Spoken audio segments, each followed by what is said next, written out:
Tonight's musical guest is Peeping Tom.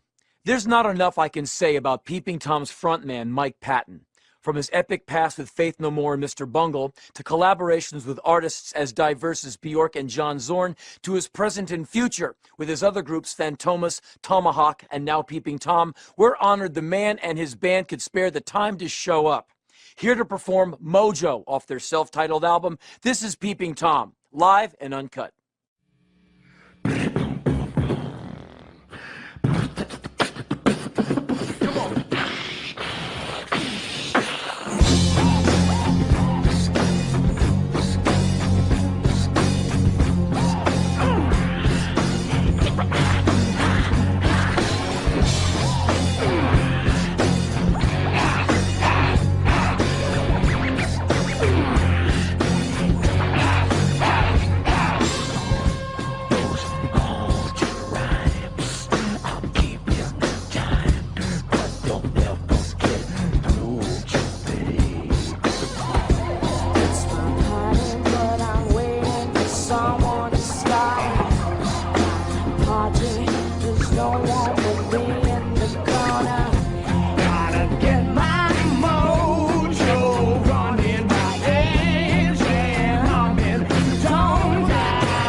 Get my mojo running, my engine humming, don't I? Gotta get my mojo running, my engine humming, don't I? Now roll it up and smoke it again. Bottoms up and drink it again. Shoot it again. I can't believe I did it again.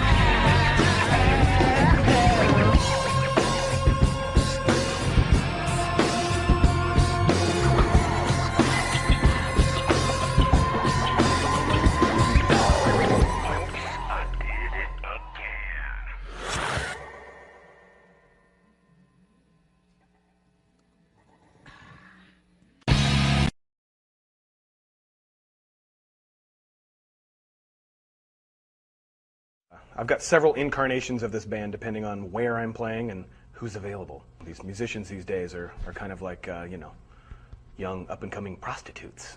So I do my best to suck them in and get them hooked. I try and retain a core. Usually the dub trio so far has been a good constant, and then, a couple of other people have been pretty solid, and then the others kind of got a little, everybody's interpretation is different. And I heard things today that I hadn't heard in any of our other incarnations, so it keeps it fresh a little bit. But on the other hand, it's exhausting. Always looking for new band members. So, you know, there's a push and a pull with it all. But it's a big band. It's a pain in the ass, but you know, that's what I love.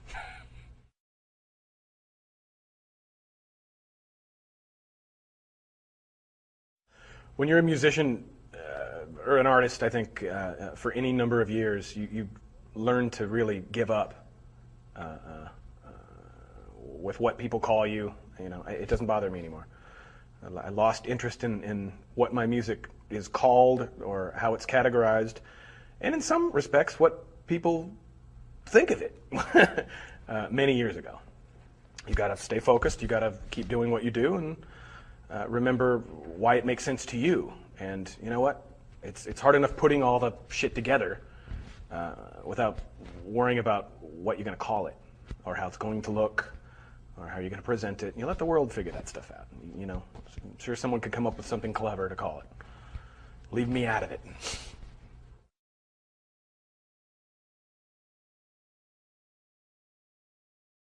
I mean, I'm drawn musically and artistically to musicians that fall through the cracks.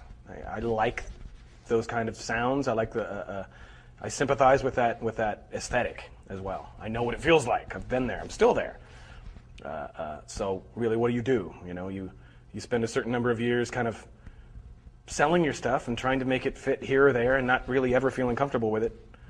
And you know, at a certain point, I was forced to kind of look in the mirror and say, "Hey, time to build your own little corner of hell and try and live well in it."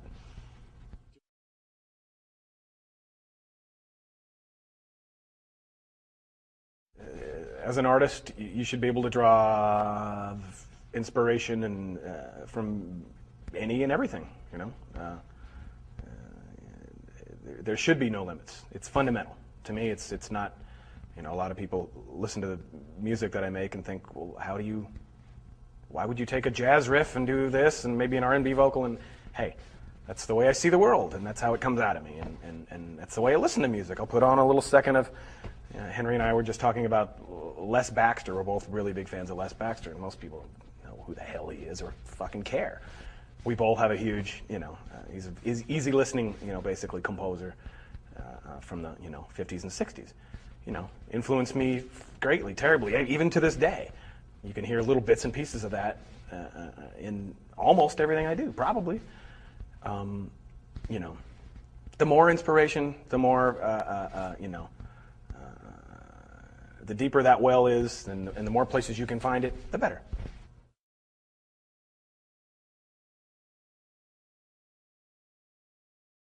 Well, with the Peeping Tom project, basically, again, I find freedom by creating boundaries. You know, I got to put it in my own little box, meaning this Peeping Tom project is, for me, kind of it's a pop record. It's a groove-based, beat-based pop record, something I hadn't really done before. What does that mean? Okay, I'm going to keep the songs in basically about 3-4 minutes long, not too many detours, you know, no gibberish vocals, not too much noise. You know, a lot of things get automatically eliminated from the equation. But there's still a lot you can do within that box, and that's what I tried to do. I tried to involve different guests from different worlds. I got, you know, Bebel Gilberto, a Brazilian, great Brazilian singer. A few rappers are on there, beatboxers. Nora Jones is on there, Massive Attack. A lot of these people come from, you know, different corners of the universe, but still, the trick is to weave them into the fabric of what I'm doing. So, you know, you try and get them on the path. You know, you throw little crumbs out, and they try and follow you for a little while, but you got to make them feel comfortable enough on your path so they can do their own thing.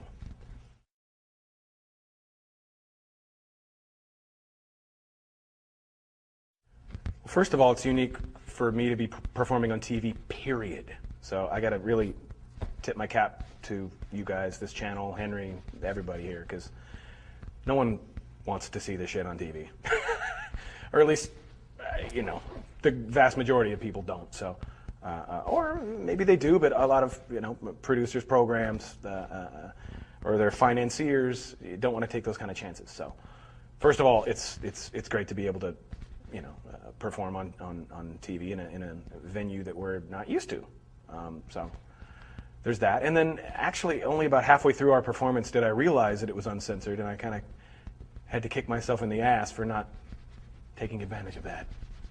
So fucking son of a bitch cocksucker. Piece of shit.